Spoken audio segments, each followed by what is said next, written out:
diagnóstico y tratamiento básico. Me avisan, por favor, voy a compartir pantalla. Me dicen si se ve, por favor. Sí, se ve, doctora. Ok, listo. Vamos a empezar entonces. Vamos a bajar esto. Ok. Bueno, primero, las causas de muerte materna según defunción, según la CDC y según la Oficina Nacional, el Centro Nacional de Epidemiología y Estadística de nuestro país, nos arrojan que como causas directas, las causas más frecuentes son todas las hemorragias obstétricas, que esta la incluye, y trastornos antihipertensivos. A nivel de Latinoamérica, la primera causa de muerte materna en nuestro país son estas hemorragias obstétricas. Obviamente las hemorragias postparto encabezan, pero la placenta previa, DPP y ruptura uterina también son consideradas en esta estadística.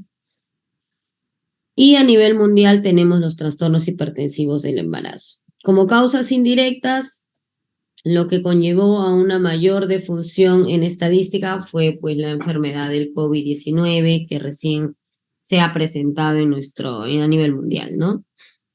Entonces la pregunta es, ¿qué hacer si una gestante de más de 20 semanas presenta sangrado vaginal? Ahora, recordemos que menos de 20 semanas estamos hablando de cualquier tipo de sangrado es compatible con aborto, mola o embarazo ectópico. Diferente a las 20 semanas, ya tenemos que ir pensando otro tipo de etiologías. Entonces, ¿qué hacer? Es la pregunta, ¿no? Si viene una paciente de 21 semanas, 23 semanas, 30 semanas, 40 semanas, etcétera. Primero tenemos que hacer la evaluación rápida del estado general de la paciente y el feto. La anamnesis es muy importante. Hacer las preguntas pertinentes que ahora vamos a aprender a realizar según los factores de riesgo de cada patología. Entonces, primero identificar la causa de sangrado, ¿no? Señora, ¿tiene usted algún antecedente de importancia? ¿Cuándo se presentó el sangrado? ¿A qué hora? ¿Después de alguna actividad sexual? ¿Después de algún traumatismo en el abdomen? ¿Se presentó de manera súbita, sin ningún dolor previo? ¿Tuvo dolor previo? Señora, ¿tiene usted cesáreas anteriores? ¿No tiene cesáreas anteriores? Y de acuerdo a eso vamos a ir enfocando la patología, haciendo el diagnóstico. Esto es de manera rápida. Luego, obviamente, tomar las funciones vitales de la paciente, ver qué compromiso dinámico tiene ella. ¿Está alterada su presión? ¿Tiene taquicardia? ¿Tiene hipotensión? ¿Tiene algún compromiso del sensorio que me invita a pensar que la paciente ha tenido un sangrado masivo, etcétera? Luego de asegurarnos que la paciente, por lo menos le estabilizamos en primera instancia y podemos tener los datos básicos, pasamos a la evaluación obstétrica, ¿no? ¿Qué evaluamos? Altura uterina, tono uterino, dinámica uterina y la frecuencia cardíaca fetal. Entonces, lo primero es abordar a la madre y luego, en un segundo plano, abordar al feto. Siempre en primera instancia debemos salvaguardar la vida de la madre por sobre el feto. Siempre va a ser así en nuestra especialidad. Luego de esta evaluación de la altura uterina, tono, dinámica y frecuencia cardíaca fetal, debemos definir el origen y la cantidad del sangrado mediante una especuloscopía. ¿Por qué no mediante un tacto vaginal? ¿Por qué? Porque hasta que no sepamos cuál es el diagnóstico, debemos de evitarlo, porque si hacemos un tacto vaginal y la paciente tiene una placenta previa, el tacto vaginal va a empeorar el sangrado. Entonces, como obviamente en primera instancia no sé el diagnóstico, a menos que la paciente venga y te diga, ¿sabes qué, doctora? Interno, residente, sí tengo yo una condición de placenta previa, ya lo sabemos de por sí. Pero si no lo sabemos, debemos de suponer que puede tener. Entonces no se puede hacer un tacto vaginal en primera instancia. Colocar un espéculo para definir el origen y la cantidad de sangrado. ¿Por qué el origen? Porque tengo que ver que ese sangrado venga del útero. ¿Por qué? ¿Qué otra causa te... ¿Aló? Por favor, silencien sus micros, me están interrumpiendo en la clase. Ok, gracias. Entonces, ve, ya me perdí en qué estaba. Poner el espéculo para determinar el origen, porque tengo que determinar si el origen de este sangrado viene del útero o de repente tiene la paciente en el cuello uterino un pólipo, tiene un mioma, ha tenido relaciones sexuales o ha tenido un traumatismo que le haya podido desencadenar un desgarro vaginal y de ahí viene el sangrado. Entonces tengo que hacer mi diagnóstico diferencial. Tengo que asegurarme para hablar de hemorragias de la tercera mitad, de la segunda mitad, tenemos que tiene este sangrado que venir de la cavidad uterina, del cuello, brotar del cuello uterino. Entonces, causas más frecuentes, de repente viene por sangrado, pero como les digo, no es ninguna de estas tres patologías más frecuentes, sino es de la vulva el sangrado. Tiene unas varices que se hayan podido reventar, tiene un desgarro en la vulva, como les digo, un traumatismo, en la vagina un desgarro, en el cuello del útero un pólipo, cervicitis, un cáncer también me puede ocasionar un sangrado. Y dentro de las más relevantes que son intrauterinas, que es lo que vamos a entrar a hablar ahora. ¿Sí? ¿Alguien desea hablar? ¿Se me escucha, por favor? Sí, doctor. Ok. Entonces, sigamos. Dentro de las patologías más frecuentes de las hemorragias de la segunda mitad, tenemos a la cabeza, en orden de frecuencia, placenta previa, DPP, rotura uterina y rotura de basa previa. En última instancia, vamos a ver unos casos clínicos. Entonces, en ese grado de interés va a ir nuestra discusión. Hablando de placenta previa, ¿qué es la placenta previa? Es la implantación de la placenta en el segmento uterino inferior, recubriendo el cérvix o cerca de él, pudiendo llegar a anteponerse delante de la presentación fetal. Acá vemos un corte macroscópico, vemos este es el útero, el cordón umbilical y la placenta. La placenta está insertada acá, ¿no? En el segmento uterino inferior y recubriendo todo el óseo en caso de placenta previa total, pero hay clasificaciones, ¿no? Entonces, la mala implantación de la placenta.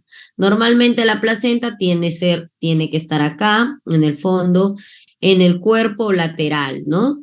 Normalmente. Es muy raro que esté acá y esa es una condición de placenta previa. ¿Qué factores de riesgo tenemos para placenta previa? Primero, la gran multiparidad, ¿ya? Pacientes, mientras más hijos tengan, más riesgo de placenta previa. Pacientes mayores a 35 años, ¿ya? Edades maternas avanzadas.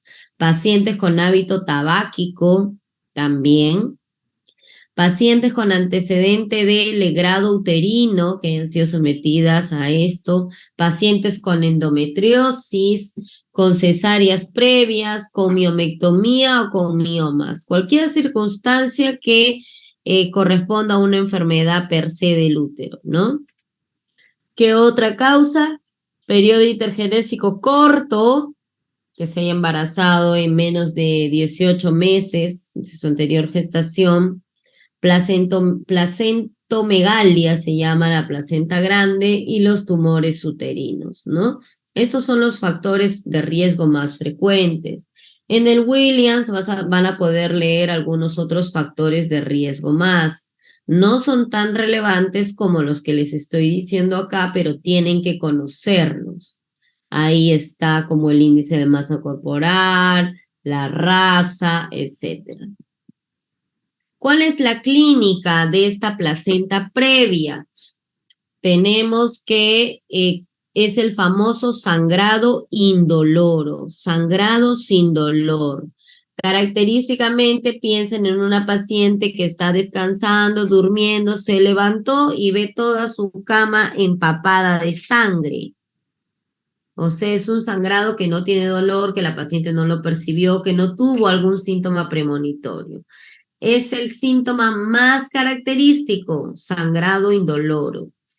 Es insidioso, indoloro, continuo y de cantidad variable. Puede ser mucho o puede ser bastante. La cantidad va a variar y eso va a hacer que la paciente tenga uno u otro tipo de clínica. Este sangrado puede conllevar a anemia o incluso un shock hipovolémico, sobre todo cuando el sangrado es continuo y es abundante, ¿no? ¿Qué otra parte de la clínica? Por lo mismo, como vimos acá en la imagen, que la placenta está delante de la presentación, el bebé opta por una posición, una presentación fetal anormal. Por eso es que las placentas previas, más frecuentemente los bebés vienen en feto en transverso o feto en podálico, en pelviano.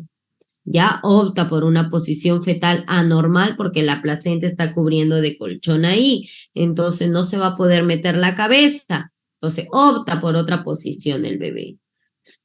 ¿Cómo se hace el diagnóstico? Es clínico.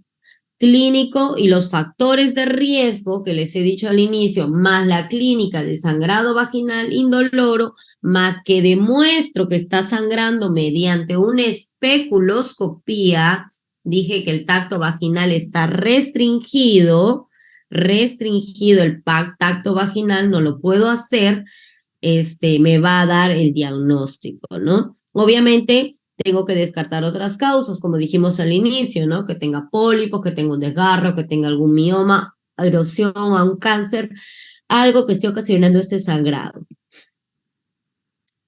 Una vez hecho el diagnóstico clínico, podemos pasar a los diagnósticos y a los exámenes auxiliares, que también son muy relevantes para ya finalizar mi diagnóstico y plantear mi tratamiento. ¿Cuáles son? El único que me va a dar el diagnóstico y es el método Gold Standard a 95% de éxito es la ultrasonografía, la ecografía transvaginal. Cuando yo recién hago mi diagnóstico de placenta previa a las 32 semanas. Antes de las 32 semanas, la placenta todavía no tiene su posición final. Cuando vienen pacientes a nuestro consultorio o vemos una ecografía que de repente nos dicen placenta previa a las 20 semanas, eso no existe. La placenta migra, tiene sus movimientos y adopta su posición final a la semana 32. Entonces, si después de la semana 32 yo encuentro mi placenta que está insertada en el segmento del útero, está insertada inferiormente, yo recién digo es una placenta previa. Antes, no.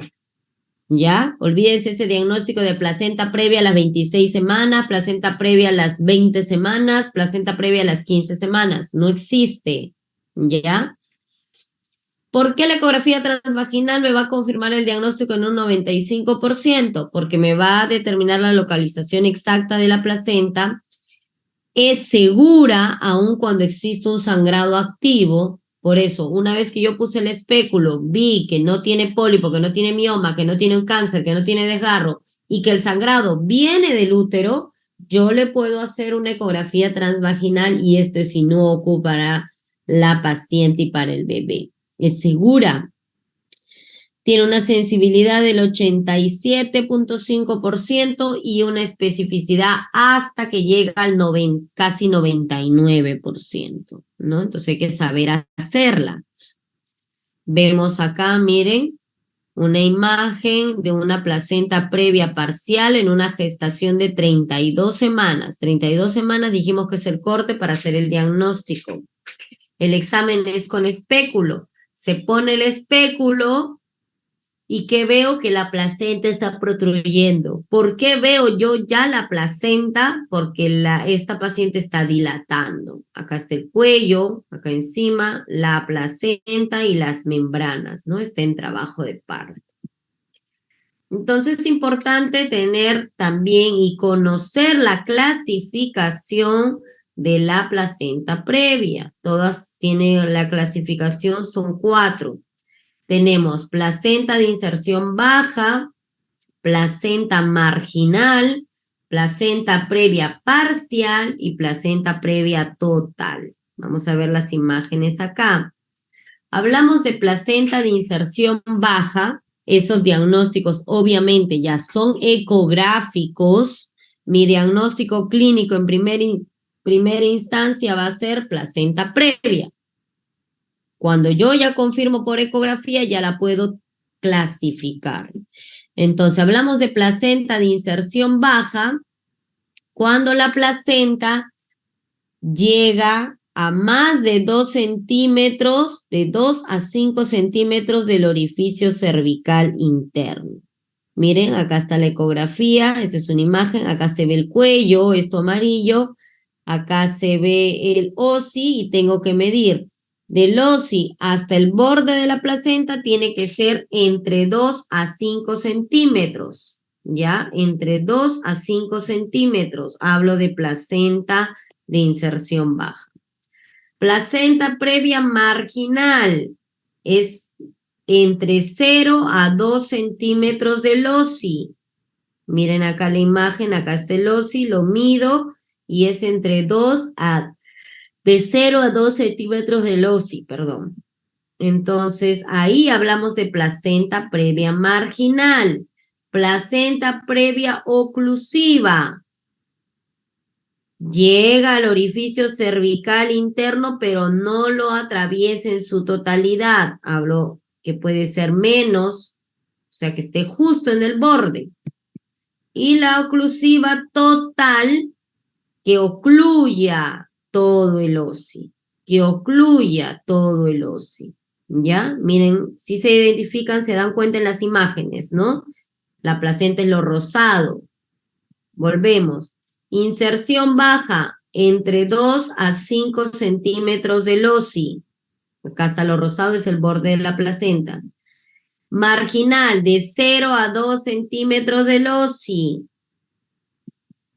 Oclusiva parcial, llega al OSI, pero no lo atraviesa o no lo traspasa en su totalidad. No lo traspasa, no está bien dicho, no lo cubre en su totalidad. Llega al orificio cervical interno, pero no lo cubre en su totalidad. Y total, miren, sí lo cubre totalmente. El tratamiento de la placenta previa va a estar condicionado por, primero, me verifico, el sangrado es severo, la paciente se ve anémica, está en shock, entonces de ahí me voy condicionando, ¿no? Primero debo estar condicionado a la severidad de sangrado, a la edad gestacional. Es diferente tener una placenta previa sangrante a las 32 semanas que una placenta previa sangrante a las 37 semanas. Si la paciente tiene o no tiene dinámica uterina, si está o no está en trabajo de parto.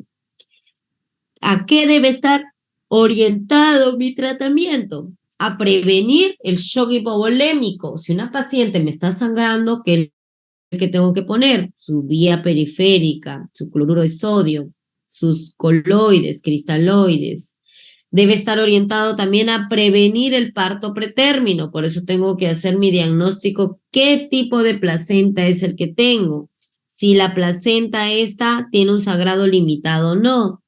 y cuáles son las mejores condiciones para el feto. Es diferente diagnosticar una placenta previa en Chumbivilcas, en Miserum, que sé que si yo diagnostico una placenta previa que tengo que hacer, referir a la paciente, que diagnosticar una placenta previa en el 2 de mayo, que sé que la paciente va a llegar pronto, que la estoy haciendo sus controles, que ya tipifiqué el tipo de placenta previa que tiene. Vigilancia de la actividad uterina, del dolor y del sangrado vaginal, tengo que hacerlo. Tengo que saber qué tipo de sangre es la paciente, qué grupo o qué factor, si tiene factor RH no, si cumple las condiciones para colocación de vacuna inmunoglobulina anti-D o no. Y tengo que decirle que estas pacientes ya con diagnóstico de placenta previa tiene que hacer su depósito de sangre. Ir advirtiéndole, ¿no? Se puede presentar sangrado en cualquier momento, señor, entonces tiene que tener su depósito de sangre. Toda paciente con sangrado vaginal secundario a placenta previa diagnosticada tiene que ser hospitalizada. Tengo que hacer un monitoreo de los signos vitales y de la frecuencia cardíaca fetal en forma continua. Ahora, obviamente que si diagnostico una placenta previa, tal vez de inserción baja, y me viene sangrando, no quiere decir que la voy a tener hospitalizada de las 32 semanas hasta que le programe su cesárea, porque tiene que ser cesárea, a las 39, o sea, por 2 meses va a estar hospitalizada la paciente, no, ¿no?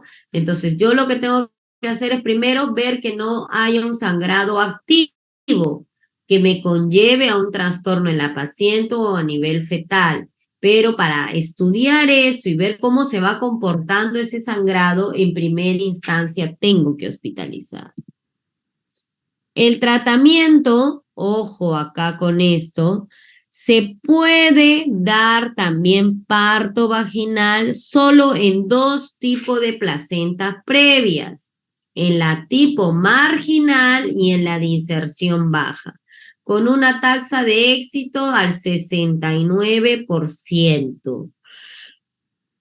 Y tengo que estar monitorizando constantemente al bebé y a la mamá, porque ese sangradito que de repente se produce de manera inicial puede venirse en hemorragia. Entonces, usualmente, eso nos dice la literatura, pero usualmente nosotros no damos chance de parto vaginal en placentas previas, porque tiene muy alto riesgo de sangrado. No hay personal en el ministerio o en el salud que se quede pegado a la paciente, un solo médico o un solo residente pegado a la paciente mientras está en labor de parto viendo los signos de alarma. Pero la literatura anglosajona, que tiene toda la logística adecuada, sí dan chance de parto vaginal en estos 2 tipos de placenta, de inserción baja y la marginal. Cuando es cesárea absoluta, en la placenta previa total y parcial, oclusiva total y parcial. Cuando se programa, tiene que ser de manera electiva a las 38 semanas. Cuando se decide si se hace una cesárea más histerectomía, dependiendo de la cantidad del sangrado y si se controló o no se controló la hemorragia durante la cesárea, ¿no? A veces la placenta previa tiene unos vasos muy atípicos que hace que cuando sale la placenta siga sangrando. Y esto es importante identificar a tiempo, ¿no? Y cuando no se identifica y no para el sangrado con maniobras que se sabe hacer, se procede a una histerectomía, ¿no? Y también cesárea histerectomía en acretismo placentario, que es una condición que da a las pacientes con placentas previas totales o cualquier tipo de placenta previa, pero más las totales con cesáreas anteriores. Entonces, ¿qué es el acretismo placentario? Es la inserción anormal de la placenta total o parcial con ausencia de la decidua basal. Miren acá las imágenes, los tipos de placentas de acretismo placentario que hay. Acreta, que se pega al endometrio, más no lo invade. La increta, que se adhiere a las paredes del miometrio, los penetra el miometrio, la increta, y la percreta, que atraviesa todo el miometrio y se va a órganos vecinos, como cuáles, la vejiga, el intestino, así en orden de frecuencia. ¿Cuáles son los factores de riesgo para este acretismo placentario? Dijimos cesárea anterior, paciente que haya tenido alguna cirugía uterina previa, miomectomías, legrados uterinos, algo. Y que la gestación actual esté con placenta previa. Entonces, en mi anamnesis, lo primero que tengo que preguntar, señora, ¿sabe usted o tiene el diagnóstico de placenta previa? Si te dice sí, muy bien, ya sí tiene. ¿Tiene algún procedimiento a nivel uterino? ¿Tiene cesáreas? ¿Tiene miomectomías? ¿Tiene legrados?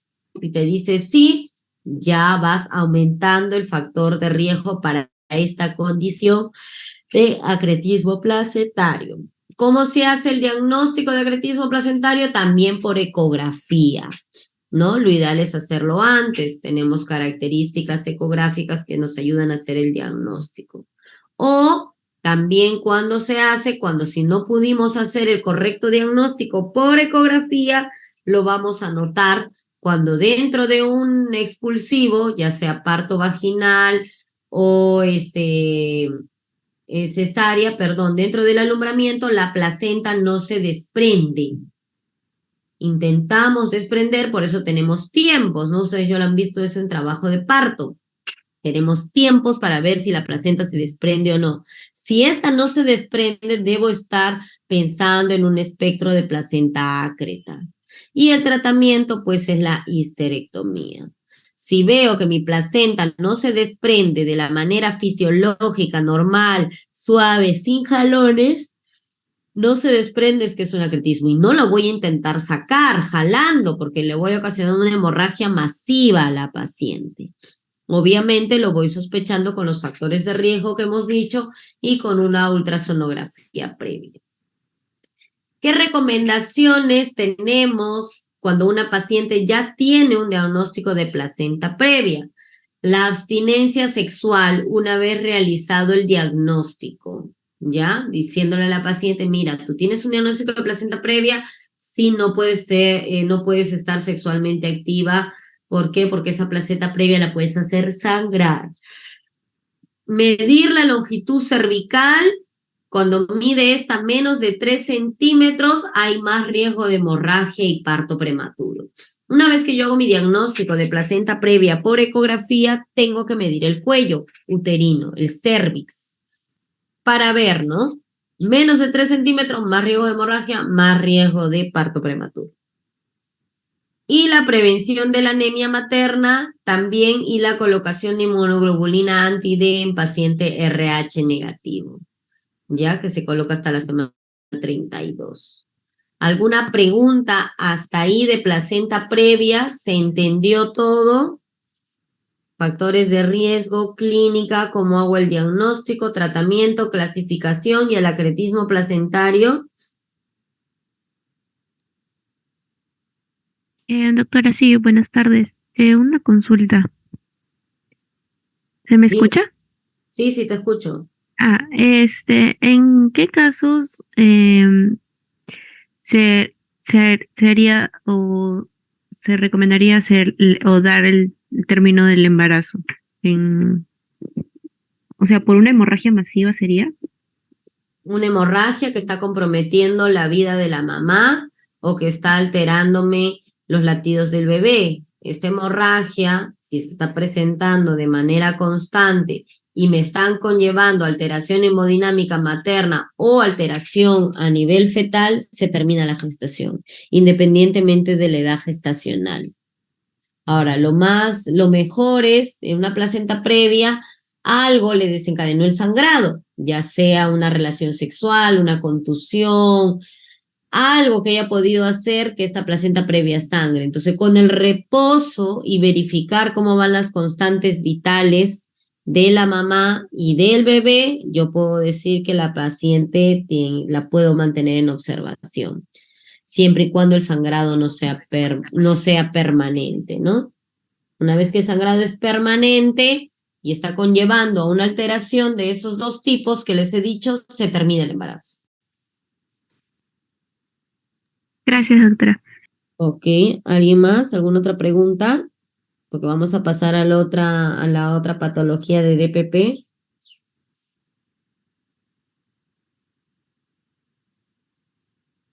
Ok. Entonces pasamos a DPP. ¿Qué es DPP? Desprendimiento prematuro de placenta normoinserta. ¿En qué momento es que se debe desprender la placenta fisiológicamente? Cuando el bebé ya nació, en el alumbramiento, ¿no? Nace el bebé, se expulsa y ahí se desprende la placenta.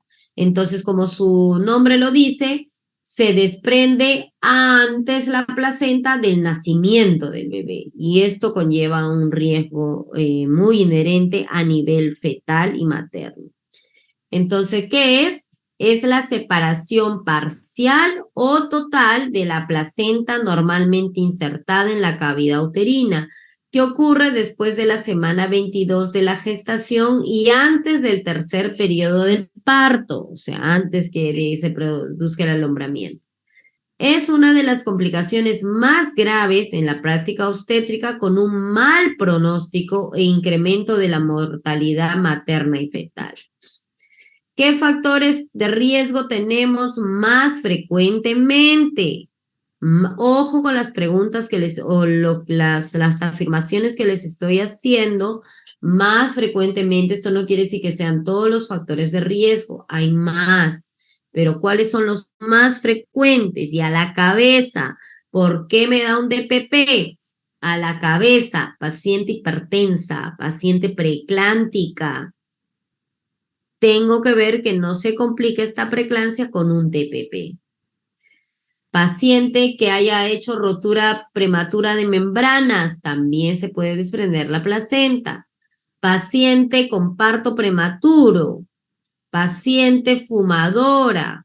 Paciente con consumo de cocaína, estupefacientes, drogas. Pacientes portadoras de trombofilias, ¿no? Alguna discrasia sanguínea, enfermedades von Willebrand, hemofílicas, anemia falciforme, alguna paciente que haya tenido un desprendimiento traumático, una contusión, una policontusión, un accidente de tránsito, una caída que haya originado que la placenta se desprenda. Pacientes portadoras de miomas, ¿ya? Y la recurrencia, o sea, que haya tenido en su anterior embarazo, que te diga, en mi anterior gestación me operaron porque hice desprendimiento prematuro de placenta, ojo ahí, también es un factor de riesgo para este embarazo. Pero a la cabeza, la hipertensión y la preeclampsia, de todos esos. ¿Cómo es la clínica? A diferente de la placenta previa, la clínica del DPP es un comienzo brusco, no es insidioso como en la placenta previa. Comienzo brusco y ocasiona un dolor permanente. Es el famoso sangrado doloroso. Duele. ¿Qué características tiene? El útero es hipertónico, doloroso. Miren la fascia de esta paciente, le duele. En cambio, la placenta previa es un sangrado sin dolor. Lo característico que es un sangrado vaginal rojo oscuro por el sangrado venoso que tiene esta placenta al desprenderse, ¿ya? Sangrado vaginal rojo oscuro. En cambio, en la placenta previa el sangrado vaginal es más rojo brilloso, indoloro, y este rojo oscuro doloroso. Dentro de las manifestaciones clínicas, a la cabeza, sangrado vaginal en un 80%, dolor abdominal, útero hipertónico, doloroso, 67%, anormalidades en el tono, hipertonía, 34%, y sí conlleva un distrés fetal, comparado a la placenta previa, ¿Qué quiere decir? Un compromiso fetal mayor hasta en un 50%. Dependiendo del grado de DPP, vamos a ver el compromiso fetal. Si es un grado 4, un DPP abrupto, DPP con separación total, ese bebé se va a morir, porque sabemos que el bebé se alimenta ¿de qué? ¿Se oxigena de qué? De la placenta. Si la placenta falla y se desprendió toda su circulación, ¿de dónde va a tener circulación el bebé? Se va a morir, ¿ya? ¿Cuál es la triada clásica de esta DPP? Sangrado, dolor y la hipertonía uterina. Triada clásica. Sangrado, dolor y la hipertonía uterina. También es importante que conozcan acerca de la hemorragia oculta. ¿Qué quiere decir? Normalmente, vemos acá, las placentas previas que se los desprendimientos de placenta se desprenden y la hemorragia viene y se ve en el cuello. Pero ¿qué pasa si la placenta se desprende y la hemorragia queda oculta? No puede salir, porque miren cómo está acá la imagen, la ven, ¿no? La placenta está obstruyendo todo el orificio de salida, está ahí arriba. Entonces, se desprende y los coágulos se quedan atorados acá y no los puedo ver clínicamente, como en este caso también, miren. Está ahí y no salen hacia afuera los coágulos. Esa es la peor, porque yo digo, tiene dolor, pero no sangra la paciente. Entonces como la doctora nos ha dicho que el principal síntoma es sangrado, como no sangra, no es placenta previa. No, hay un tipo de placenta perdón, no es DPP, hay un tipo de DPP que es el DPP oculto, que es el más peligroso. No se evidencia sangrado, pero hay un útero hipertónico doloroso. ¿Y qué sucede? El distrés fetal. Por eso es que la frecuencia cardíaca del bebé es importante. ¿Ya? Entonces acá tenemos dos tipos de clasificación, la clasificación de Cher y Page de placenta, de desprendimiento de placenta.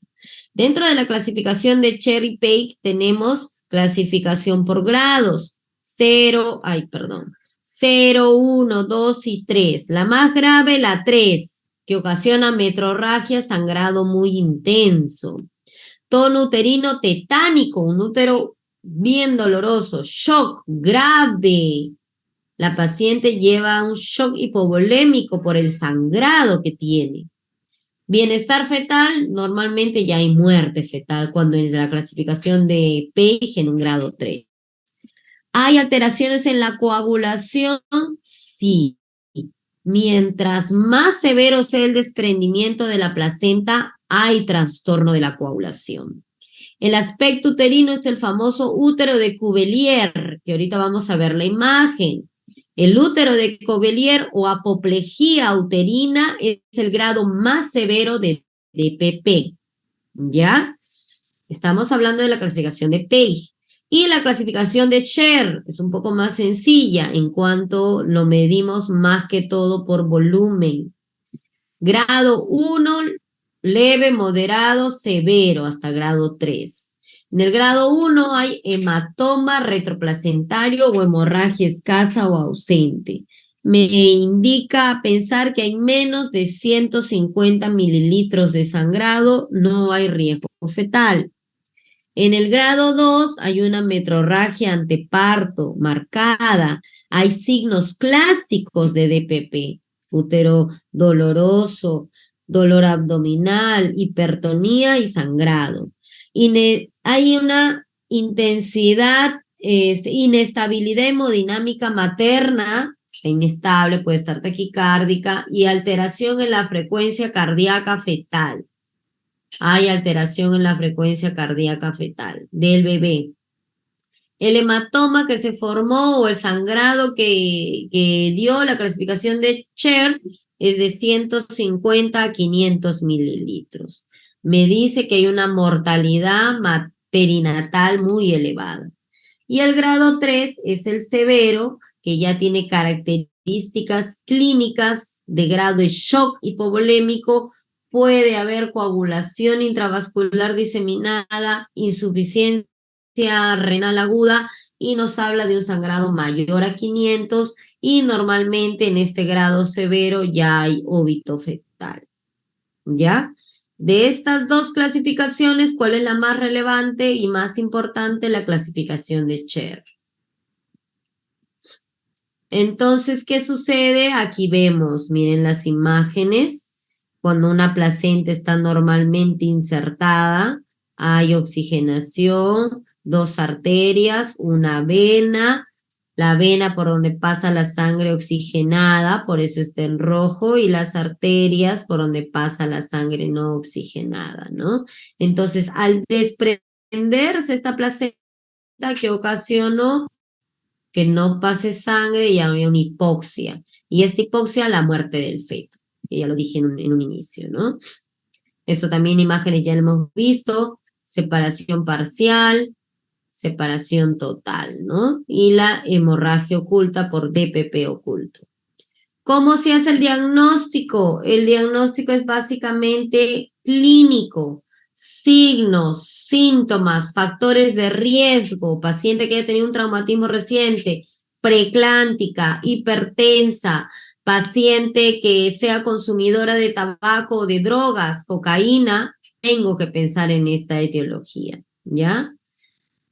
Que esos más diagnostican los casos agudos. Y luego también una ecografía obstétrica y una ecografía Doppler puede mostrarme también evidencia de algún hematoma retroplacentario, ¿no? Correspondiente más que todo con un grado 0, 1, que son inofensivos, pero que tengo que estar monitorizando, ¿no? Acá vemos, miren, una imagen. Se desprendió la placenta. Miren, acá está la placenta, que se ve acá blanco, quiere decir que no tiene circulación. Se ha desprendido, este es el útero, se ha desprendido, acá hay una hemorragia y la placenta ya se desprendió totalmente. Esto hablamos de un grado 3, ¿no? Ya normalmente óbito fetal. También se puede ver así por ecografía. ¿Qué exámenes auxiliares podemos nosotros solicitar o pensar que se pueden alterar en esta patología? Primero, pedir un perfil de coagulación. Es importante porque el DPP consume factores de coagulación hasta la evacuación uterina. ¿Qué quiere decir? Que mientras yo haga mi diagnóstico de DPP hasta que yo solucione el problema, ¿qué quiere decir? Si es un grado 2, grado 3 o un grado severo, ya la muerte fetal, yo no voy a decir, ay, bueno, ya se desprendió la placenta, ahora habrá que inducir a la paciente para un parto. ¿Cuánto me demora una inducción? 24 horas, hasta en una primeriza. Oh, ¿sabes qué? Bueno, este bebé ya está muerto, la paciente ya no sangra, ya se murió el bebé, la tengo monitorizada, su frecuencia cardíaca está bien, su presión está bien, estoy de guardia, mira, me están llegando hartos partos, entonces no puedo, la paciente que siga ahí esperando su cesárea, sí la voy a operar su cesárea, pero que espere porque tengo otras prioridades, no. Prioridad es esta paciente, porque mientras más tiempo yo la deje a mi paciente con la placenta desprendida, ya el óbito fetal, empiezo a consumir factores de coagulación. Y consumir los factores de coagulación, que me va a hacer la paciente al final un CID. Se consumen los factores del 5 al 8, la protrombina, el fibrinógeno. Ya hay una hipofibrinogenemia marcada que va a ocurrir 8 horas después del inicio de DPP. Entonces, DPP diagnosticado, si es moderado o severo, DPP que debe ser tratado. ¿Cómo se trata el DPP? Tengo que sacar al bebé. No hay otra manera, porque ese bebé, mientras no lo saque, todavía le quede un poquito de placenta prendida ahí, va a seguir oxigenando. Pero se termina de desprender, ese bebé se va a ovitar, va a ser un sufrimiento fetal agudo. ¿Ya? Les he puesto ejemplo del óbito, que la paciente ya se desprendió y que yo le digo, ya lo dejo, porque tengo que hacer a los bebés vivos. No puedo hacer eso. En este tipo de DPP no puedo. El tratamiento, el estado materno y la viabilidad son las consideraciones más importantes sobre lo que se va a decidir, ¿no? Ya hemos dicho qué tipo de placenta previa, qué tipo de DPP, cómo está la mamá, si el bebé está en un distrés agudo, se termina el embarazo inmediatamente. ¿Qué tengo que hacer en primera instancia? Estabilizar hemodinámicamente a mi paciente. Preparación ante la posibilidad de un nuevo sangrado que se vaya a presentar. Preparación ante la posibilidad de un parto prematuro que se pueda dar, porque la placenta se puede desprender a partir de las 22 semanas, hemos dicho, ¿no? Porque antes de eso es aborto. Si se desprende más cerca a la prematuridad, tengo que decir, ya ese bebé, informar, ¿no? De que están haciendo un bebé prematuro, que tengo que operarlo, sacarlo de manera inmediata porque la placenta se está desprendiendo. Explicarle a los familiares, a la paciente. Ver la vía adecuada para culminar la gestación. Es importante esto porque de repente es un DPP leve o un grado 0,1, que no hay inestabilidad dinámica ni fetal, como lo hemos dicho acá. Mire, el grado leve o 0,1, que es poco comprometido el bienestar fetal. ¿Puedo inducir el parto? Sí.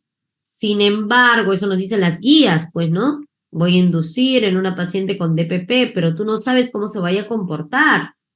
O sea, si vas a inducir un parto en una paciente que le diagnosticas DPP grado leve, tengo que tener sala de operaciones disponible, que ante el primer vestigio de sangrado de la mamá que se complica, inestabilidad materna o latidos cardíacos alterados del bebé, tengo que operar inmediatamente. Entonces, usualmente, ¿qué se tiende a hacer? Que las placentas previas y los DPP operan, son cesáreas. Es bien raro que se induzcan acá en nuestra realidad latinoamericana, ¿no? Pero la literatura universal, anglosajona, como les digo, del Colegio Americano de Ginecólogos, nos dice que un DPP leve podría inducirse, obviamente con la monitorización respectiva. Entonces, acá tenemos un flujograma de atención en estas pacientes. Primero, ver si la paciente está estable. ¿Está hemodinámicamente estable? Sí. ¿Está hemodinámicamente estable? No. Si no está hemodinámicamente estable, tengo que hacer una laparotomía exploratoria, cesárea y pasar la UCI. Porque hemos dicho que los DPPs hacen hipofibrinogénemia, trastorno de coagulación. Tiene que ser manejada por unidad de cuidados críticos. Si la paciente está hemodinámicamente estable, ya dije, sí, está bien. Ahora me fijo en el bebé. El bebé está haciendo un sufrimiento fetal agudo. Hay mucho compromiso fetal. Si es sí, cesárea. No espero. Termino el embarazo. Si es no, va a depender si es prematuro o si es a término.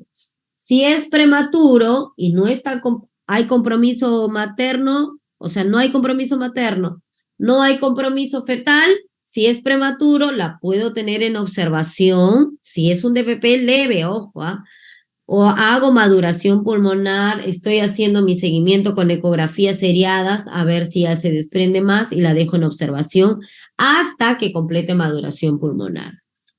Y como les dije, si es un DPP leve a término, puedo madurar el cuello y puedo inducir el parto. Obviamente es lo que nos dice la literatura universal. Si ya es un DPP moderado, severo, así no haya compromiso fetal en ese rato, así el bebé esté prematuro, tengo que terminar el embarazo inmediatamente. Pero un DPP moderado severo siempre me va a dar compromiso fetal. Tengo que terminar el embarazo inmediato. ¿Qué tengo que hacer? Monitoreo de los movimientos fetales, monitoreo materno-fetal, manejo para evitar el shock hipovolémico, manejo de la coagulopatía, pasar sangre si es necesario, crioprecipitados, plasma fresco, plaquetas, ¿ya? ¿Cuáles son las complicaciones? Dije, coagulopatía por consumo, insuficiencia renal y útero de Cuvier, que es la apoplejía útero placentario. ¿Qué se consume? La coagulopatía esta por consumo, fibrinógeno bajo, menos de 150. Alta concentración de productos de degradación del fibrinógeno, como los dímeros D elevado, y hay un decremento de los factores de coagulación. El útero de Cuvier, miren, ¿qué sucede? Que este desprendimiento de placenta y este sangrado que se presentó por este desprendimiento invadió los vasos del miometrio. Entonces, al invadir los vasos del miometrio se formó un hematoma ahí, que invade todas las paredes del útero. ¿Qué sucede cuando este hematoma, este útero de Cuvier es masivo, como esta foto? Ven esta foto que está invadido todas las paredes, ese útero ya no se contrae. ¿Qué sucede? Cuando saco al bebé, sale la placenta, el útero tiene que contraerse, ¿no? Si el útero no se contrae adecuadamente, ¿qué va a suceder? Hemorragia, hemorragia, hemorragia, hemorragia. Entonces, si yo ya veo un útero de Cuvier así, casi un 80% tomado del útero, ese útero no me va a responder, tengo que hacer histerectomía. Tiene un útero de Cuvier severo, ¿ya? La anatomía patológica me va a decir presencia de un coágulo retroplacentario, es el hallazgo principal, ¿ya? Miren cómo se ve, saco la placenta y veo este coágulo que está adherido ahí que me dice que se ha estado desprendiendo la placenta. ¿Alguna pregunta de DPP para pasar a rotura uterina? Doctora, una consulta. Sí, dime. En caso, el DPP leve viene a ser, como mencionó, grado 0 y 1, y el severo 2 y 3. Sí. Ay, gracias. Moderado el 2 y severo el 3. Moderado 2 y severo 3. Doctora, y en caso de que sea un DPP moderado, ¿cómo se podría hacer? ¿Igual se puede dar chance de maduración o severo y moderado cesárea? No, moderado y severo y es cesárea, porque ese moderado se va a convertir en severo. El que le puedo dejar expectante es el leve, siempre y cuando el bebé no esté maduro, ¿no?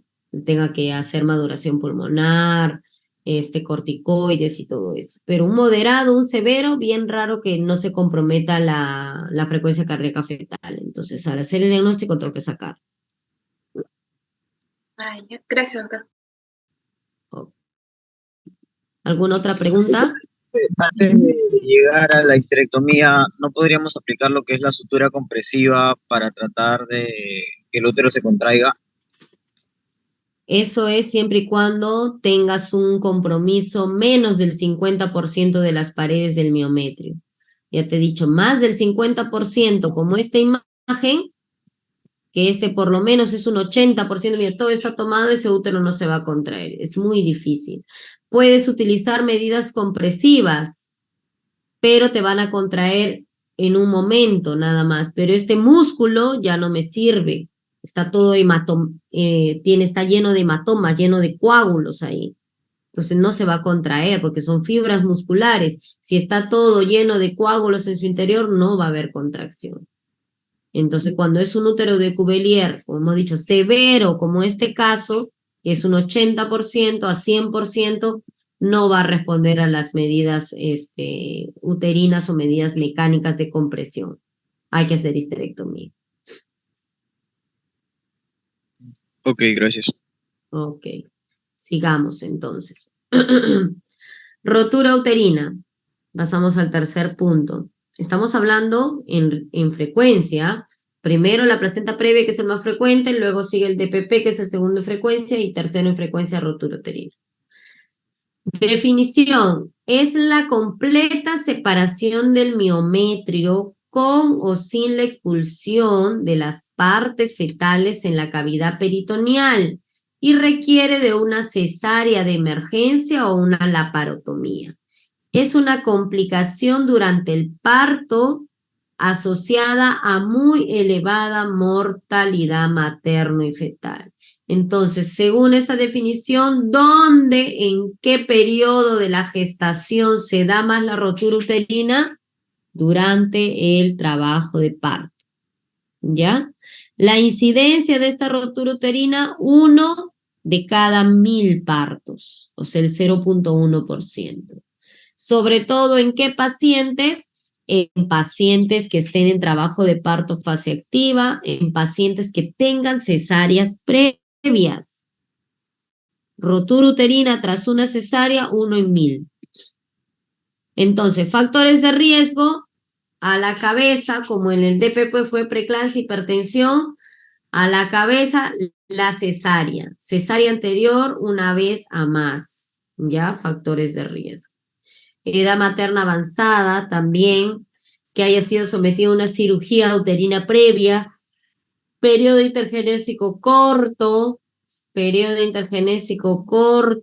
¿no? Que se embarace prontamente, maniobras intraparto, como cuáles, el famoso Christeller, cuando nos subimos y la paciente no puja, y el bebé está ahí coronando y la paciente no puja, y le hacemos el famoso Christeller, nos subimos encima, ya han visto ustedes de repente en la práctica hospitalaria, y le ayudamos a la paciente y empujamos el fondo del útero. Ese Christeller puede desencadenar una rotura uterina. Pacientes obesas, pacientes con obesidad, más riesgo de rotura uterina. Paciente con rotura uterina previa. Paciente que está usando uterotónicos, como el misoprostol para dilatar el cuello, como la oxitocina a grandes dosis. Uterotónicos. Y un producto macrosómico también tiene más riesgo de rotura uterina. Estos son los factores de riesgo más frecuentes. Entonces, clasificación por etiopatogenia, tenemos espontánea, por traumatismo y iatrogénica. Miren acá está la imagen como cuando nosotros hacemos el Christeller, que les digo, nos paramos y empujamos. Miren acá se está ocasionando, ¿qué sucede? Que en vez de ayudar y ayudar a que baje la cabeza, estamos ayudando y le estamos comprometiendo el miometrio y se puede romper ese útero. Pero se da más en quienes, en que ya pacientes que hayan tenido una cirugía previa uterina, ¿no? Una cesárea anterior, una miomectomía o algo. Por eso las miomectomías o las cesáreas corporales contraindican el parto vaginal. Las cesáreas anteriores, una vez, no contraindica el parto vaginal, pero tenemos que estar y explicarle a la paciente que hay un porcentaje de que se rompe el útero. Entonces la paciente tiene que estar informada. Y cuando se rompe el útero es decidir rápido, hacer operaciones porque se puede morir la mamá y el bebé. ¿Ya? Entonces, tenemos acá diagnósticos o signos, síntomas de la rotura inminente. ¿Qué quiere decir? Que yo estoy diciendo, esta paciente probablemente se rompe el útero. ¿Por qué? ¿Qué veo en la paciente? Hay una alteración del estado general, paciente ansiosa, hay hipersistolia y taquisistolia, o sea, más de 5 contracciones en 10 minutos, útero hipertónico, doloroso. La paciente no tolera la palpación, le duele el útero, tú la tocas y grita, le duele. El famoso signo del anillo de Bandel, ahorita vamos a ver. Y el signo de Fromm, la palpación de los ligamentos redondos encima. Puede haber un sangrado escaso y un cervix también edematoso. Miren acá se está rompiendo el útero, acá hablamos de una rotura inminente. Se está, miren, la solución de continuidad, sobre todo ¿dónde? En las cesáreas anteriores. Sangrado, y ahí tiene un dolor ahí, rotura inminente. Y acá es una rotura ya consumada, pues, ¿no? Se abrió todo y este bebé, ¿qué va a hacer? Va a salirse de la cavidad uterina y va a irse al abdomen. Por eso es que se palpan partes fetales en el abdomen cuando ya se rompió el útero. El signo de Bandel, el famoso signo de Bandel o signo del anillo de reloj de arena. ¿Han visto reloj de arena? Es un reloj, se hace cintura ahí y se suelta. Igualito, miren acá. Signo de Bandel. ¿Qué quiere decir con este signo? hay una hipercontractibilidad uterina con estiramiento progresivo y doloroso del segmento inferior, donde en la parte donde está el segmento inferior del útero, ahí se va contrayendo y se acintura. Entonces queda como un reloj de arena. Y el signo de Fromm es que yo palpo por encima y voy a palpar los ligamentos redondos. Algunos de ustedes ya han entrado a sala de operaciones y sus docentes les han dicho cuál es el ligamento redondo y les muestran, ¿no? Estos son los ligamentos redondos del útero.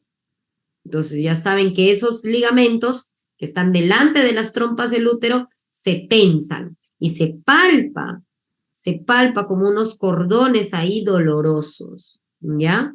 Ese es el signo de Fromm, el de los ligamentos redondos, y el signo de Bandel de la hipercontractibilidad uterina en el segmento. Ya la rotura consumada, miren, acá vemos una rotura uterina ya consumada, probablemente este bebé ya haya fallecido, se haya metido a la cavidad abdominal, una vez que sale del útero, ¿qué va a suceder? Se desprende la placenta y se muere el bebé, ¿no? Como advertimos que ya se rompió ese útero, el dolor es de inicio brusco y luego hay un cese repentino de las contracciones. Te dice la paciente, ya no se pone duro, pero ya también dejó de doler, porque ya se rompió. Pero ¿qué otro signo va a evidenciarse? El shock hipovolémico. El shock se rompe, le deja de doler porque ya se rompió, ya se hizo el anillo de Bandel y se rompió ahí en el segmento del útero, paró el dolor, pero la paciente se choca. Palpación fácil de las partes fetales, anemia aguda y shock, auscultación fetal negativa, ¿no? El bebé ya se murió, ya salió del útero. El tratamiento médico, primero reponer volemia, control de diuresis por la sonda Foley, antibiótico y la cirugía inmediatamente. Dependiendo del grado de rotura, si hubo mucho compromiso o no de rotura del útero, se va a intentar reparar, o si es que no, radical histerectomía. ¿Ya? Entonces, si se puede reparar, se repara, sobre todo si la paciente no tiene todavía paridad satisfecha. Si no se puede reparar y la paciente está en un cuadro de shock agudo, tengo que inmediatamente sacar el útero. Complicaciones, la mayoría después de una rotura uterina puede haber fístula vésico-vaginal, ligadura de uréter, porque se rompe el útero y hacemos la histerectomía y como todas las partes anatómicas están dañadas, no identifico bien y puedo ligar el uréter. Una mortalidad materna hasta de un 5% y perinatal de un 15%, porque obviamente las diagnosticamos cuando está en rotura inminente.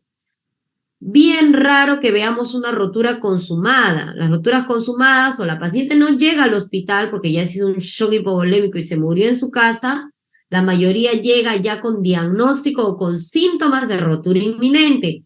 Dolor, agitación, útero doloroso, hipercontráctil. Entonces yo me digo, ya, la paciente antecedentes, tiene cesárea anterior y tiene mucho dolor, ese útero se está rompiendo. Entonces entro a sala de operaciones inmediatamente.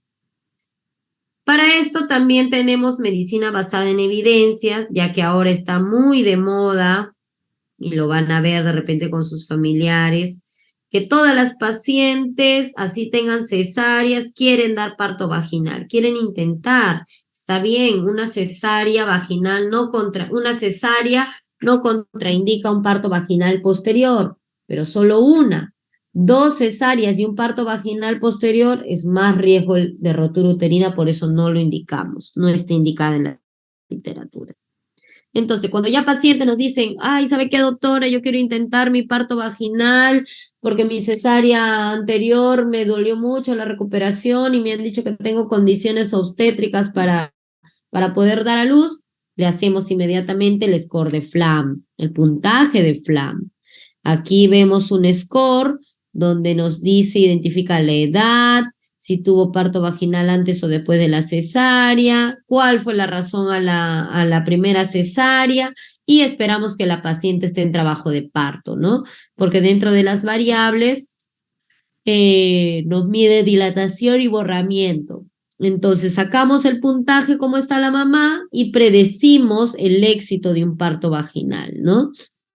¿Sabe qué, señora? Usted tiene el éxito hasta de un 93% de que su parto sea vaginal en cesárea anterior, pero ya lo decimos con medicina basada en evidencias.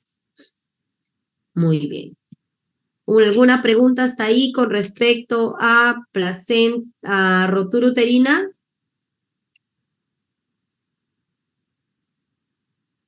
¿Quedó claro los factores de riesgo, los signos, síntomas de rotura inminente, rotura consumada, los signos característicos, signo de Bandel, signo de Fromm?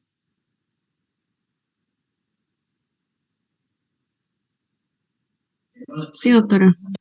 Sí, ok. Continuamos entonces con la última patología de estas hemorragias de la segunda mitad, la rotura de vasa previa. ¿Ya? Rotura de vasa previa o también conocido como inserción velamentosa del cordón. Los vasos sanguíneos del feto cruzan el orificio interno del útero por debajo de la presentación del feto. Entonces los vasos sanguíneos están por delante de la presentación. Miren cómo está acá. Viene la placenta, viene el cordón, y el cordón como que no tuviera su protección, ¿no? No tuviera su protección. Sabemos que lo protege, ¿qué? La gelatina de Wharton, y esto queda desprovisto. Entonces los vasos que tienen el cordón umbilical están expuestos y están delante de la presentación.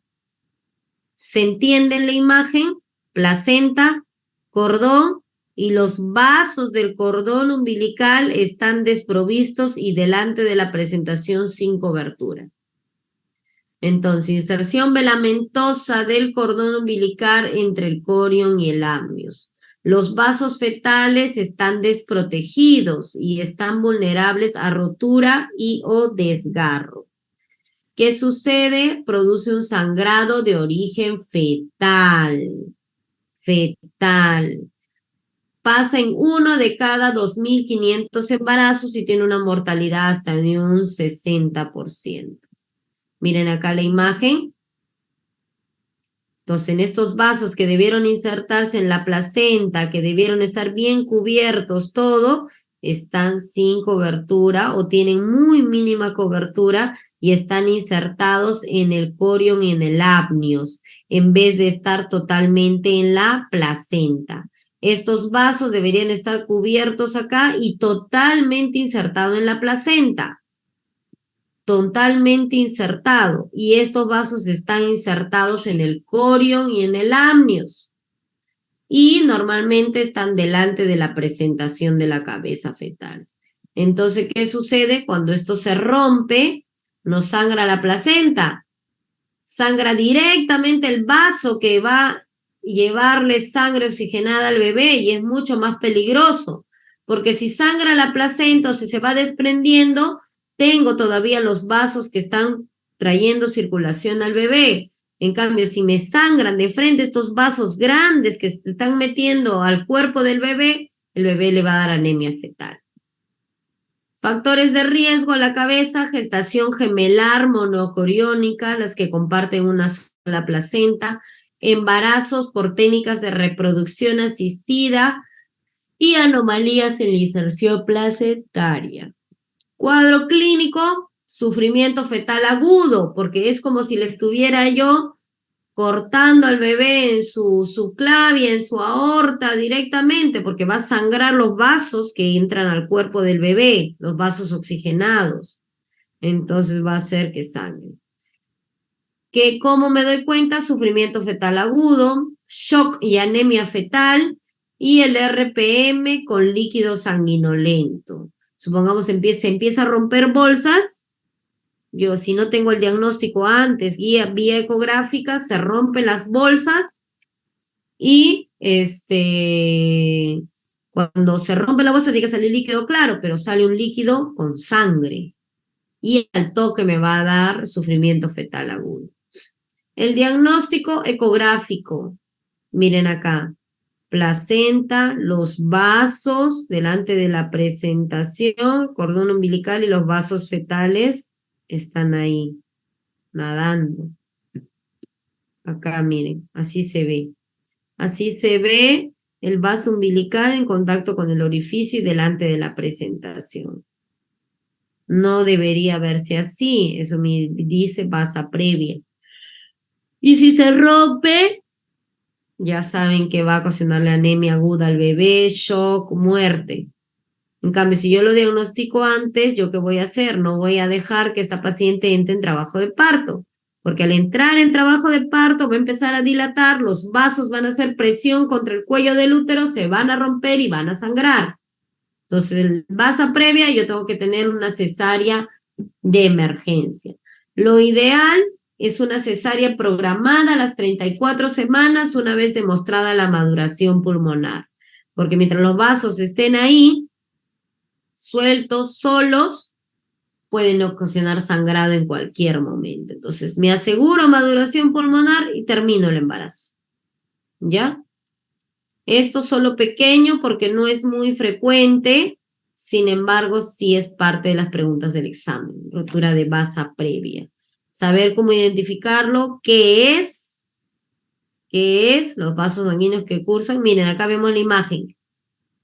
Se inserta normalmente el cordón, todos los vasos acá en la placenta, pero en la vasa previa, miren cómo se inserta.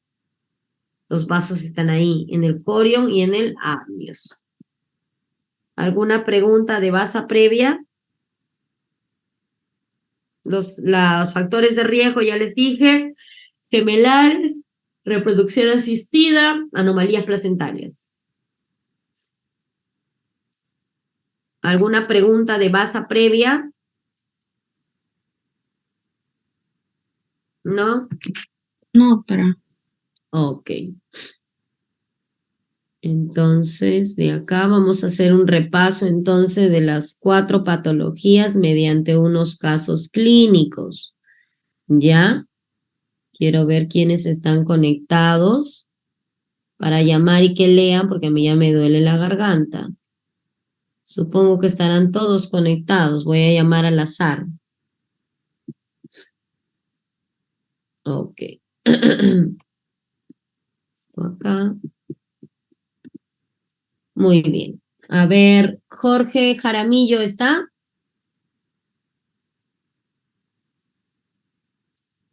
Jorge Jaramillo. ¿Ves? Se conectan y no están. Den Pineda.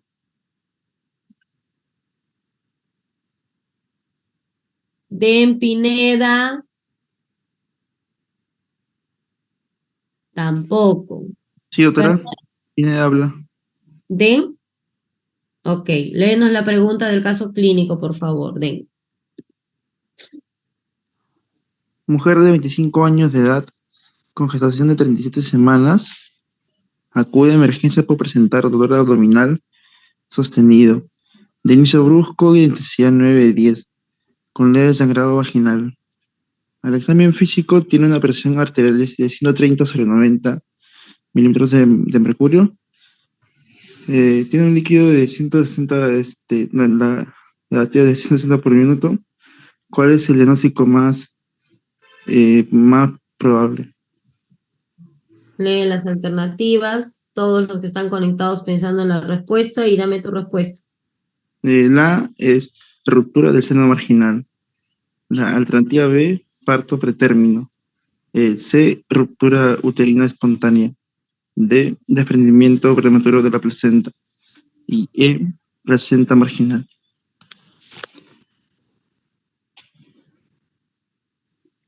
La D, doctor, el desprendimiento prematuro de la placenta. D, desprendimiento prematuro. Todos los que están conectados pueden poner su alternativa en el chat, ¿ya? Y ahí vamos sondeando. Es importante ver sus respuestas. D, prematuro, ¿no? ¿Qué nos dice acá? Importante, dolor abdominal sostenido, de inicio brusco y de intensidad 9/10. con leve sangrado vaginal. Normalmente el desprendimiento prematuro de placenta, el sangrado vaginal es escaso, ¿no? Entonces, DPP. Muy bien, todos D. No sé por qué se me ha... La pantalla, creo que yo he hecho algo. Ok. Siguiente. A ver, léenos, por favor, Alison. ¿Está Alison?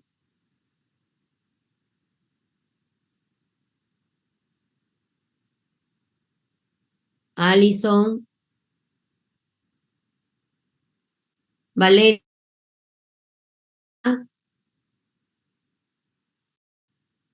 Valeria, ¿qué doctora?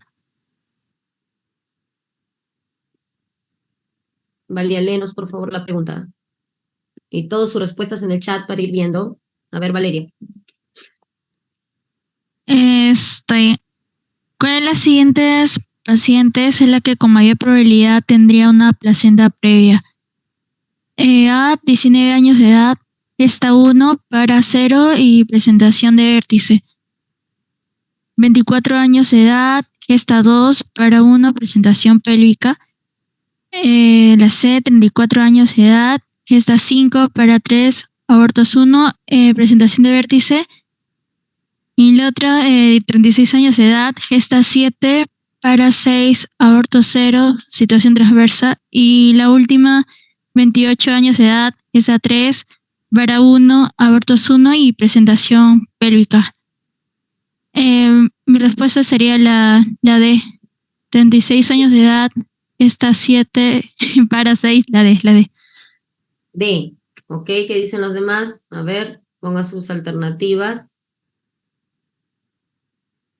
¿Todos están de acuerdo con la D? A ver, Valeria, ¿por qué marcarías la D? Susténtanos tu respuesta.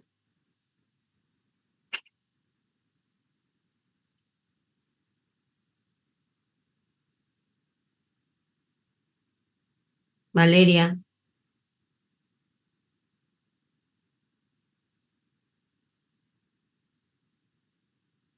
¿Por qué marcarías la D?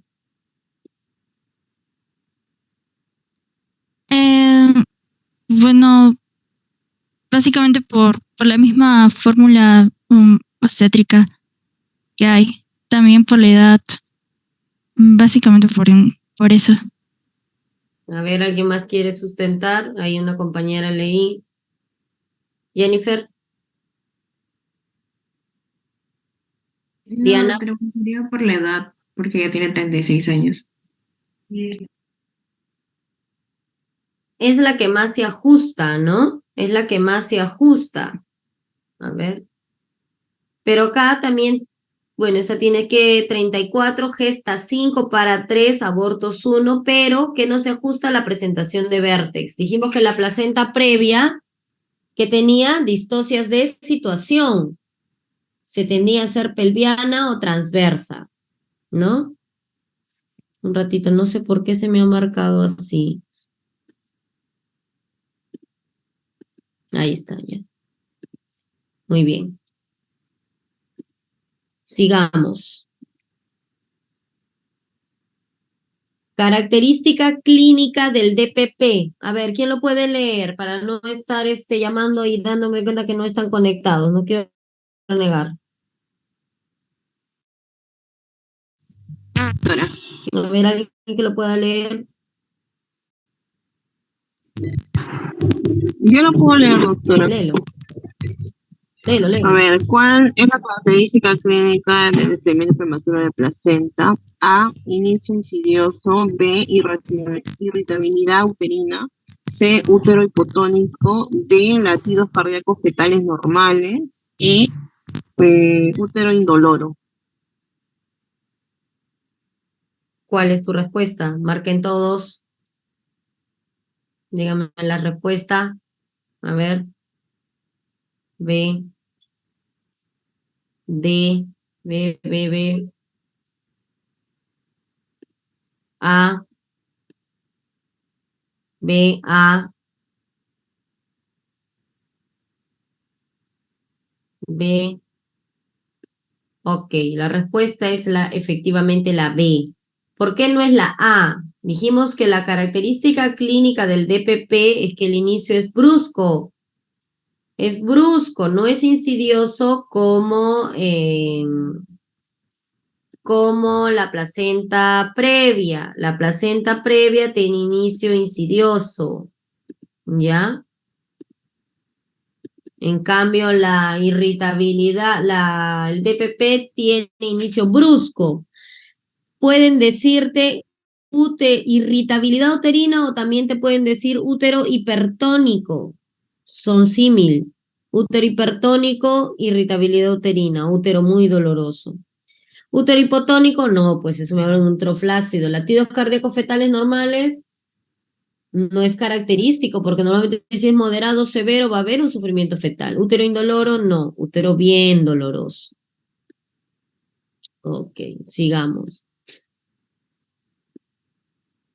¿Quién me puede leer la pregunta? O si no, llamo de los que están respondiendo el chat.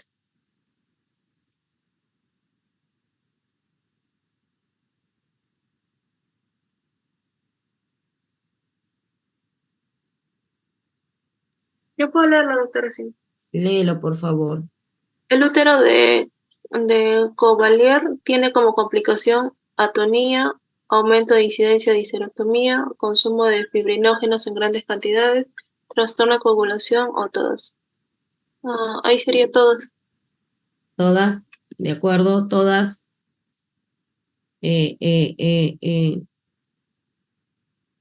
Sí, todas, ¿no? Efectivamente. Dijimos que el útero de Cuvelier era la principal complicación o la complicación más temida del DPP, porque se ocasiona un DPP severo que causa una apoplejía uterina. ¿Qué quiere decir apoplejía? Una muerte uterina. Entonces, ¿qué causa? Que no se contraiga, atonía. Aumento de la incidencia de histerectomía. Sí, pues lo dijimos, ¿no? Que si el útero no se contrae, ya no sirve. Consumo de fibrinógeno en grandes cantidades. Soy una hipofibrinogenemia marcada. Sobre todo, ¿cuántas horas después dijimos de que no se soluciona el problema? Más de 8 horas de un DPP no diagnosticado.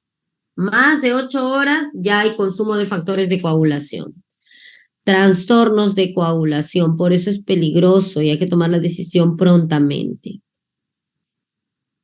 A ver, yo leo gestante de 36 semanas acude a emergencia por presentar súbitamente ginecorragia indolora. ¿Cuál será el diagnóstico más probable?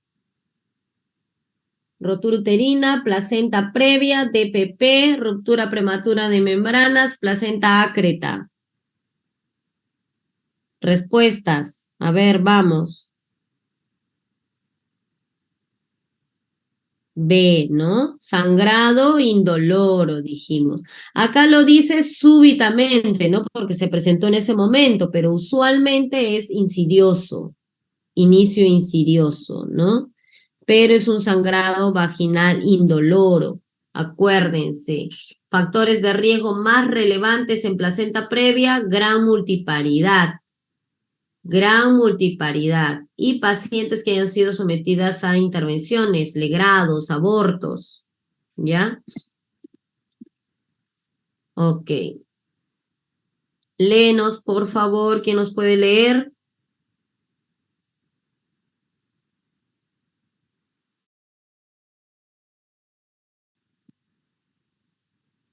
A ver, Carmen Rosa, léenos, Chalco. Mujer de 23 años con 32 semanas de gestación es víctima de violencia familiar sufriendo traumatismo abdominal directo. ¿Cuál es la complicación obstétrica que se podría esperar con más frecuencia? A.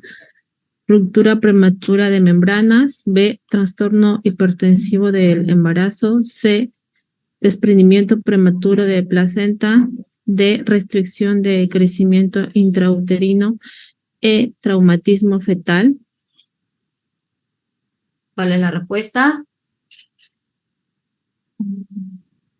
Dijimos que había una patología mayormente asociada a traumatismos. ¿Cuál era?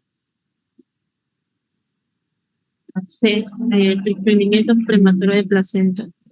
Desprendimiento prematuro. Cuando ustedes les digan en su pregunta, obviamente estas preguntas son sencillas, ¿ah? Les estoy poniendo algo sencillo para que fijen ciertas cosas. Este tipo de preguntas no es del examen, por si acaso. Tampoco son muy parecidas, pero es para que fijen los puntos importantes. Y obviamente ahorita las están sabiendo resolver porque acabamos de dar la teoría, pero cuando les toque el ENAM, les va a venir de todo el curso, entonces tienen que empezar a tener sus puntos objetivos para diagnosticar las patologías que les colocan, ¿ya? Acá nos dice 32 semanas, traumatismo abdominal directo. Basta que te digan traumatismo, accidente, caída, hablamos de DPP, ¿ya? Rotura prematura de membranas, es bien extraño que se rompa por un traumatismo o que se rompa la bolsa por un traumatismo. La ruptura prematura de membranas se da más ¿por qué? Por procesos infecciosos. Por procesos infecciosos, vulvovaginitis, itus, ¿ya? No se asocia a traumatismo. Que se asocia a traumatismo es un DPP. Como les digo, ahorita les parece sencillo porque acabamos de hacer la teoría, pero así no van a ser en el examen. Así son similares las preguntas de internado y de NAN, porque ahí les preguntan de todo, entonces tienen que saber discriminarlas. Doctora, una pregunta, doctora, con respecto a la anterior pregunta. Y Dime. ya que la paciente sufrió violencia familiar o golpes, obviamente pudo haber sufrido algún tipo de golpe a nivel de todo el abdomen, no, el feto no tiene ningún sufrimiento, o sea, ningún traumatismo. ¿Podría No, ser que pueda presentar? un traumatismo por golpe. Es bien difícil porque al feto lo están protegiendo las bolsas, la bolsa amniótica que actúa como amortiguador sobre la placenta que también lo está protegiendo y sobre las paredes del útero. Entonces, cuando hay un traumatismo, se golpea el útero y lo más lábil que tiende a romperse es la placenta. Entonces se desprende, pero el bebé está envuelto en una bolsa. Esa bolsa utiliza como térmico, como amortiguador de golpes, para disminuir los sonidos ante cualquier traumatismo. Se está protegiendo. Está en agua el bebé. Es bien raro que se golpee directamente por un traumatismo. No es frecuente. ¿Quedó clara la pregunta? La respuesta, Sí, perdón. doctora. Sí, doctora, sí. Ok. A ver, léenos, Nicole Gama. Voy a llamar a los que están respondiendo, doctora. porque léenos, por favor. Una mujer casada de 35 años de edad, gesta 4 para 3, aborto 0, que ahora está aproximadamente en la semana 36 de gestación. Presenta hemorragia vaginal copiosa, sin dolor, 2 horas antes de la admisión al hospital. A la exploración física, el útero es blando y no doloroso. La frecuencia cardíaca fetal es de 140 irregular, el vértice está flotando y no hay evidencia de hemorragia o signos de membrana rota. Los signos vitales maternos son estables. ¿Cuál de las siguientes constituye el diagnóstico más probable? Carcinoma cervical, placenta previa, desprendimiento prematuro de placenta normicenta, vasos previos, hematuri. En ese caso, podría ser placenta previa. Ya, placenta previa, a ver, todos de acuerdo. B. Ya no quieren poner su respuesta, no quieren que los llamen. Pongan su respuesta sin miedo. B, ¿verdad? B es lo más frecuente. ¿Por qué? Edad, multiparidad, gesta 4 para 3. Tiene multípara. Hemorragia vaginal copiosa sin dolor. A la exploración física felizmente no está alterado. Pero ¿qué pasaría si a mí me dicen a la exploración física útero blando doloroso, pero se evidencia frecuencia cardíaca en 105? Hay evidencia de membranas rotas con sangre. ¿Qué pondría yo ahí? ¿Cuál sería la alternativa si les cambio ese caso clínico a como les estoy narrando? A ver, pónganlo. ¿Qué alternativa marcarían ya con lo nuevo que les he narrado? Carcinoma, plaza previa, DPP, maturia. Basa previa, pues dijimos que la basa previa, rotura de bolsas con sangrado, sufrimiento fetal, está con 105 latidos el bebé, pero la paciente llega con sangrado, llega sin dolor, es un sangrado indoloro también, pero es un sangrado que afecta al bebé de manera directa porque sangran los vasos directos del bebé. Ahí sí sería basa previa. ¿Ok? Muy bien, continuamos. A ver, léenos, por favor, Leonardo. Sí, doctora. Leonardo.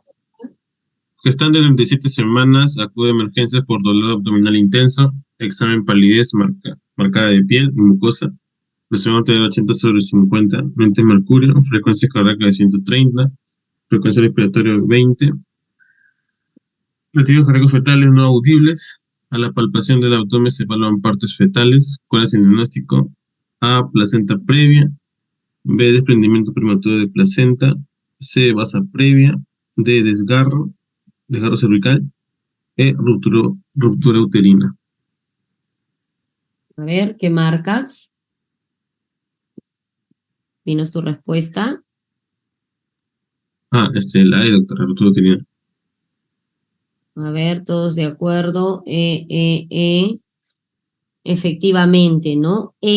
Emergencia, dolor abdominal intenso. ¿Está con signos de shock? Sí. Palidez marcada, presión 80/50, frecuencia 130. Latidos cardíacos no se oyen y se palpan partes fetales. Se palpan las partes fetales. ¿Esto es una ruptura inminente o una ruptura consumada? Consumada. Consumada. Fue inminente cuando tuvo ese dolor intenso, pero ya ahorita está con signos de shock y con palpación de partes fetales y ya no se escucha los latidos porque ya está consumada. Entonces, vean la diferencia entre signos inminentes y signos de rotura consumada. Por favor, ahí no se van a confundir en el examen. Así no van a hacer las preguntas, pero es para que fijen esas partes, ¿ya? Ok, sigamos. Léenos, por favor. Arnaldo, ¿puede ser? Arnaldo, léenos. Sí, doctora. Primigesa de 23 años de edad, con 37 semanas de gestación, ingresa a la emergencia con sangrado vaginal rojo rutilante sin dolor. No obstante, la frecuencia cardíaca fetal se mantiene estable en 150 por minuto. ¿Qué procedimiento indicaría usted? Lee las alternativas y nos dices tu respuesta. Examen digital de cervix, B, test no estresante, inducción de trabajo de parto, D, ruptura de membranas y E, examen de ultrasonografía. La E marcaría. Ultrasonografía, inmediatamente, ¿no? Hemos dicho primero, ¿qué es lo que tenemos que hacer? Estabilizar a la paciente. Está sangrando su vía o doble vía, dependiendo de sus signos vitales. Si el bebé está bien, el bebé es un segundo plano. Lo primero es la mamá. Se mantiene estable la frecuencia cardíaca, más tranquilos, pero le practicamos una ultrasonografía, ¿no? Y eso nos va a determinar el tipo de placenta previa que vamos a tener. ¿Cuáles son los tipos? Dijimos, total, parcial, de inserción baja y marginal. Tienen que saber los tipos y cómo se diferencian por ecografía. Acuérdense, de inserción baja va entre 2 a 5 centímetros del OSI. Marginal de 0 a 2 centímetros del OSI.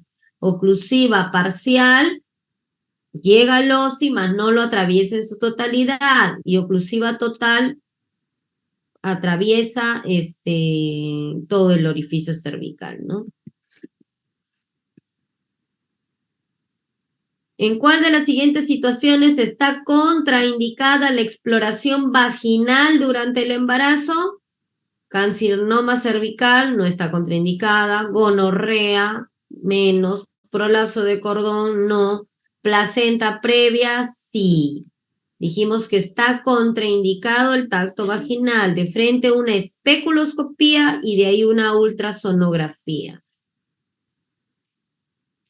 Léenos, por favor, Fátima. Ya estamos terminando, Fátima. Gestante de 38 años, cesariada anterior 3 veces, con diagnóstico de placenta previa. ¿Cuál es la patología asociada más frecuente? Distocia funicular, acretismo placentario, pasa previa, ruptura uterina, ruptura prematura de membranas. Acretismo placentario. El La B. acretismo, ¿no? El acretismo. Dijimos que el acretismo es una mala invasión de la placenta.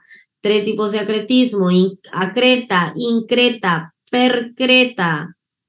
¿Cuándo aumenta el factor de riesgo? Pacientes que en este diagnóstico tienen placenta previa. En esta gestación tiene placenta previa y tiene como antecedentes cesáreas anteriores. A mayor cesáreas anteriores, mayor acretismo placentario. Una cesárea anterior aumenta al 5% el riesgo de acretismo placentario en este embarazo con placenta previa. 2 cesáreas anteriores aumenta al 10%. 3 cesáreas anteriores lo aumenta al 20, al 25% el riesgo de acretismo. Tratamiento del acretismo placentario, histerectomía. No va a salir esa placenta y se va a sangrar. Muy bien. ¿Alguna pregunta, alumnos? Con los casos clínicos ya hemos repasado algunos puntos relevantes de todas estas patologías. No olviden repasar factores de riesgo, tipos, clasificaciones en DPP, clasificaciones en placenta previa. ¿Alguna pregunta para ya dar por terminada la sesión? ¿Nada? ¿Todo claro? ¿Ya podemos terminar entonces?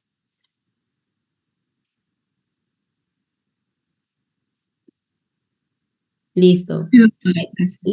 Lean, por favor, el Williams, ¿ya? Del Williams vamos a sacar las preguntas para que no haya opciones de reclamo, porque el año pasado ha habido un poco de eso. Parece que se confundieron y se basaron en las diapositivas que yo les envié. Entonces, por eso su delegada me pidió ahora las diapositivas y le dije que no, porque el año pasado, bueno, en el primer semestre se basaron y todo lo leyeron y lo memorizaron las diapositivas. Entonces, como no lo dije en clase, no querían hacer válida la pregunta. Y no es así, ustedes tienen que acostumbrarse a estudiar de literatura, del libro. Su libro base es el Williams. Entonces, igual vamos a tratar de hacer las preguntas sencillas para que puedan entenderlas en base a lo que se ha explicado, pero por ahí de repente saldrá alguna pregunta del libro, así que no se confíen. ¿Ya? Listo, muy bien, damos por terminada entonces la teoría para hoy. Chao, chao. Gracias, doctora. Ok, adiós.